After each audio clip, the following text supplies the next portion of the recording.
আসসালামু আলাইকুম। আমরা আলোচনা করব ভূ রাজনীতি এবং বাংলাদেশ থেকে কিছু গুরুত্বপূর্ণ প্রশ্নোত্তর, যেগুলো প্রাইমারি, বিসিএস সহ অন্যান্য প্রতিযোগিতামূলক পরীক্ষার জন্য খুবই গুরুত্বপূর্ণ। চ্যানেলটি সাবস্ক্রাইব করে সাথেই থাকুন। সম্পূর্ণ ভিডিওটি বারবার দেখতে থাকুন, ইনশাল্লাহ এখান থেকে কমন পাবেন। চলুন শুরু করি। ইসলামী বিপ্লব কোথায় ঘটে? ইসলামী বিপ্লব ঘটে ইরানে। কত সালে ইরানে ইসলামী বিপ্লবের সূত্রপাত ঘটে? 1979 সালে ইরানে ইসলামী বিপ্লবের সূত্রপাত ঘটে। মধ্যপ্রাচ্য বিশ্ব রাজনীতিতে গুরুত্বপূর্ণ কেন? তেল সম্পদের জন্য মধ্যপ্রাচ্য গুরুত্বপূর্ণ। চীনের প্রধান ভূরাজনৈতিক দুর্বলতা কোনটি? তাইওয়ান।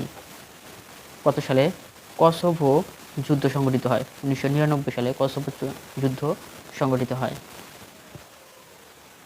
হার্টল্যান্ড থিওরি এর প্রবক্তা হচ্ছে ম্যাকাইন্ডের। ট্রানজিট অর্থ হচ্ছে পারাপার সুবিধা। বাংলাদেশ মিয়ানমার সমুদ্র বিরোধ মামলা নিষ্পত্তি হয় 14 মার্চ 2012 সালে। বাংলাদেশ ভারত সমুদ্র বিরোধ মামলা নিষ্পত্তি হয় 7 জুলাই 2014 সালে। রাজনৈতিক সমুদ্র সীমার দৈর্ঘ্য হচ্ছে 12 নটিক্যাল মাইল। অর্থনৈতিক সমুদ্র সীমার দৈর্ঘ্য 200 নটিক্যাল মাইল। বাংলাদেশ সরকার স্থলভাগ ও জলভাগকে কয়টি ব্লকে ভাগ করেছে?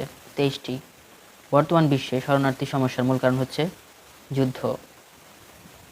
সিরিয়া সংকট শুরু হয় 26 জানুয়ারি 2011 সালে। আইএস কোন ধরনের সংগঠন? সুন্নিপন্থী বিদ্রোহী সংগঠন। বাংলাদেশের খনিজ সম্পদের পরিমাণ কেমন? বাংলাদেশের খনিজ সম্পদের যথেষ্ট সমৃদ্ধ নয়। বাংলাদেশের খনিজ সম্পদ সর্বপ্রথম কত সালে উত্তোলন করা হয়? 1955 সালে। বাংলাদেশের কোন অঞ্চলে সর্বপ্রথম খনিজ সম্পদ আবিষ্কৃত হয়? সিলেটের হরিপুরে। বাংলাদেশে সর্বপ্রথম প্রাকৃতিক গ্যাস উত্তোলিত হয় সিলেটের হরিপুরে 1955 সালে। বাংলাদেশে প্রচুর পরিমাণ খনিজ সম্পদ পাওয়ার সম্ভাবনা রয়েছে, এটা কাদের অভিমত? বিশেষজ্ঞদের। বাংলাদেশে সাধারণত কোন ধরনের খনিজ সম্পদ পাওয়া যায়? প্রাকৃতিক গ্যাস, কয়লা, পিট, খনিজ তেল, চুনাপাথর, কঠিন শিলা, কাঁচবালি, লৌহ, আকরিক লোহা ইত্যাদি বাংলাদেশে পাওয়া যায় খনিজ সম্পদ হিসেবে। বাংলাদেশে কোন ধরনের খনিজ সম্পদ বেশি পাওয়া যায়? প্রাকৃতিক গ্যাস বেশি পাওয়া যায়। কোন সময় বাংলাদেশের তেল অনুসন্ধানের কাজ আরম্ভ হয়? বিংশ শতাব্দীর প্রথম ভাগে। কোন সময় বাংলাদেশের বাংলাদেশে গ্যাস অনুসন্ধান কাজ আরম্ভ হয়? বিংশ শতাব্দীর প্রথম দিকে। আর তেল হচ্ছে বিংশ শতাব্দীর প্রথম ভাগে। সিলেটের হরিপুরের পর বাংলাদেশের কোথায় গ্যাস ক্ষেত্র আবিষ্কৃত হয়?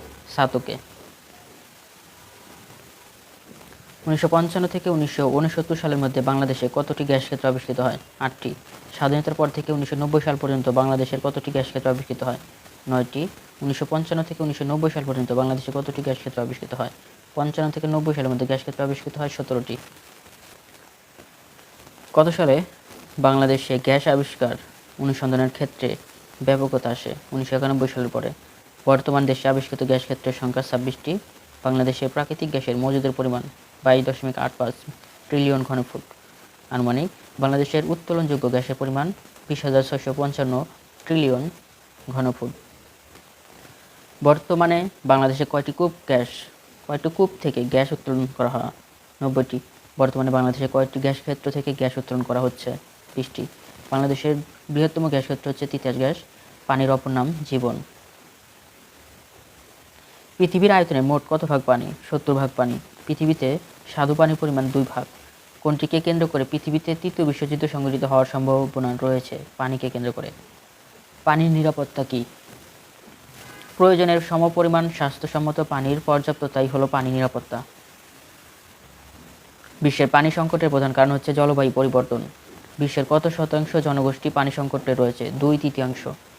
সুপেয় পানি ও স্বাস্থ্যসম্মত পয়ঃনিষ্কাশন ব্যবস্থার অভাবে বিশ্বে প্রতিদিন কতজন শিশু মৃত্যুবরণ করছে? 1400। বাংলাদেশে পানি সমস্যা তীব্র হয়ে ওঠে কখন? মৌসুম ভেদে।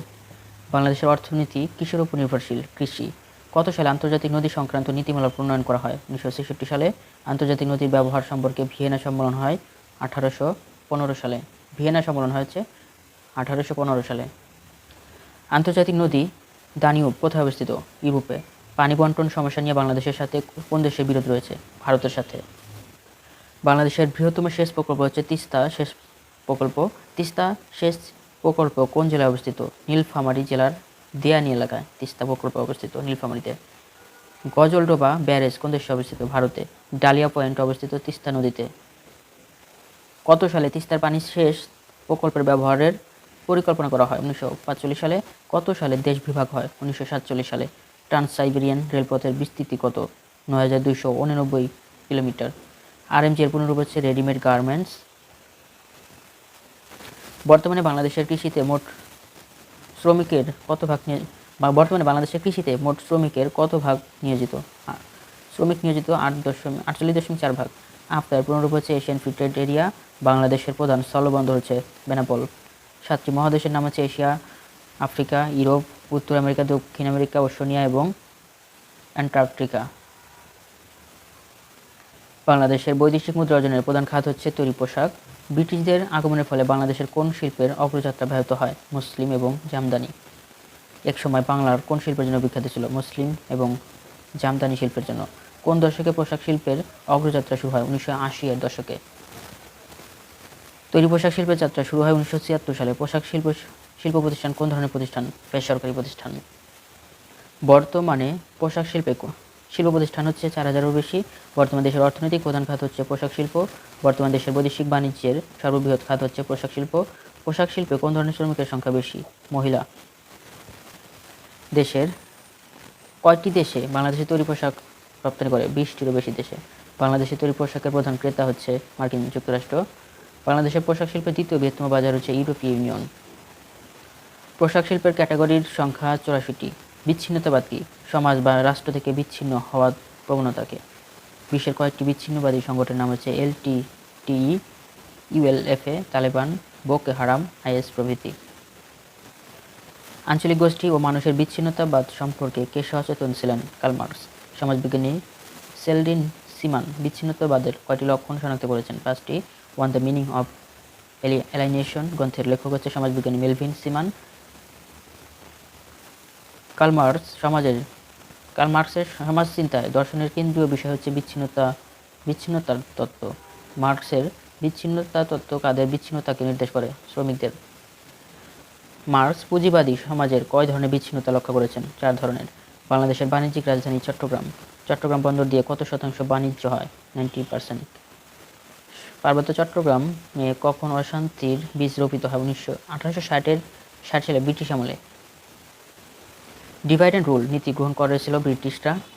দ্য হিল ট্রাক্টস ম্যানুয়াল অ্যাক্ট কখন হয়? 1900 সালে। মারমারা দেশ বিভাগের পর কোন পতাকা উড়ায়? বান্দরবন প্রদেশের পতাকা। কোন বাহিনী চাকমা ও মারমাদের বিদ্রোহ দমন করে? রেলুচ বাহিনী। পাকিস্তানি শাসকরা পার্বত্য চট্টগ্রাম কোন নীতির মাধ্যমে শাসন করে? Divide and rule. Ziaur Rahman কখন পার্বত্য চট্টগ্রাম পরিদর্শনে যায়? 1976 সালে। কোন প্রকল্প চাকমা ও মারমাদের উচ্ছেদ করেন? কাপ্তে জলবিদ্যুৎ ও কর্ণফুলী পেপার মিল প্রকল্প। পাহাড়িরা কোন বাহিনীর গঠন করে? শান্তি বাহিনী। কোন সংবিধানে পাহাড়িদের অধিকার প্রদান করা হয়? 1972 সালের সংবিধান অনুযায়ী। ছিটমহল শব্দের অর্থ বিচ্ছিন্ন ভূখণ্ড। পার্মানেন্ট কোর্ট অফ আরবিট্রেশন কবে প্রতিষ্ঠিত হয়? 1899 সালে। বাংলাদেশের সীমান্তে সমস্যা কিভাবে নিরসন হয়? রেড ক্লিফ রোয়েদাদ এর মাধ্যমে। কাশ্মীর সমস্যা নিয়ে পাক ভারত তৃতীয় যুদ্ধ সংঘটিত হয় 1999 সালে। ভারতের জাতীয় সংহতির প্রধান কারণ হচ্ছে সংসদীয় সরকার কাঠামো। কোন ভূ-উপগ্রহের মাধ্যমে তালপট্টির অস্তিত্ব পাওয়া যায়? ইটিটিএস এর মাধ্যমে।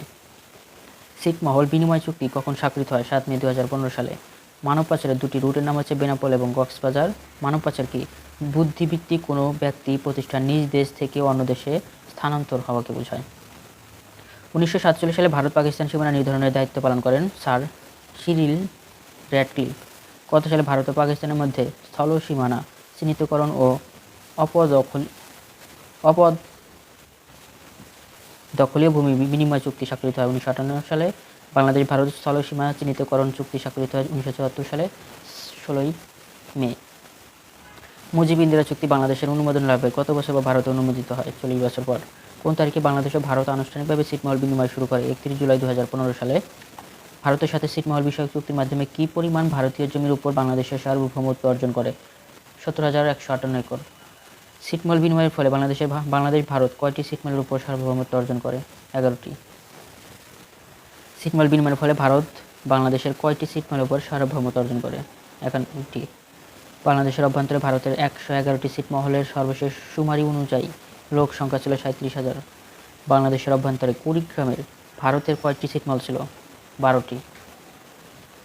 বাংলাদেশের অভ্যন্তরে ভারতের লালমনিরহাটে কয়টি ছিটমহল ছিল? লালমনিরহাটে হচ্ছে 59টি। বাংলাদেশের অভ্যন্তরে ভারতের পঞ্চগড় জেলায় কয়টি ছিটমহল ছিল? পঞ্চগড়ে ছিল 36টি। বাংলাদেশের কয়টি ছিটমহল কোচবিহারে ছিল? 47টি। বাংলাদেশের কয়টি ছিটমহল জলপাইগুড়িতে ছিল? 4টি। বাংলাদেশ ও ভারতের অপদখলীয় ভূমি হস্তান্তর করেন হচ্ছে করলে ভারত পাবে 2,777 একর। বাংলাদেশ ও ভারতের অপদখলীয় ভূমি হস্তান্তর করলে বাংলাদেশ পাবে 2,267 একর। অপদখলীয় ভূমি বিনিময় করলে বাংলাদেশ কত একর ভূমি হারাবে? 510 একর। বাংলাদেশ ও ভারতের মধ্যে আসামে কত কিলোমিটার সীমানা অচিহ্নিত রয়েছে? 6.1 কিলোমিটার। রোহিঙ্গাদের অবস্থান কোথায়? পশ্চিম মায়ানমারের রাখাইন স্টেটের উত্তরাংশে। রাখাইন স্টেটের কী পরিমাণ লোক রোহিঙ্গা? প্রায় 1/3। মায়ানমারের সরকারি হিসাব অনুযায়ী কী পরিমাণ রোহিঙ্গা আরাকানে বসবাস করে? প্রায় 8 লক্ষ। ধন্যবাদ সবাইকে এতক্ষণ সাথে থাকার জন্য। সকলের জন্য শুভকামনা রইল। আমার জন্য সবাই দোয়া করবেন। ভুল ত্রুটি ক্ষমা সুন্দর দৃষ্টিতে দেখবেন। চ্যানেলটি সাবস্ক্রাইব করে সাথেই থাকুন। সবাই ভালো থাকুন। আসসালামু আলাইকুম।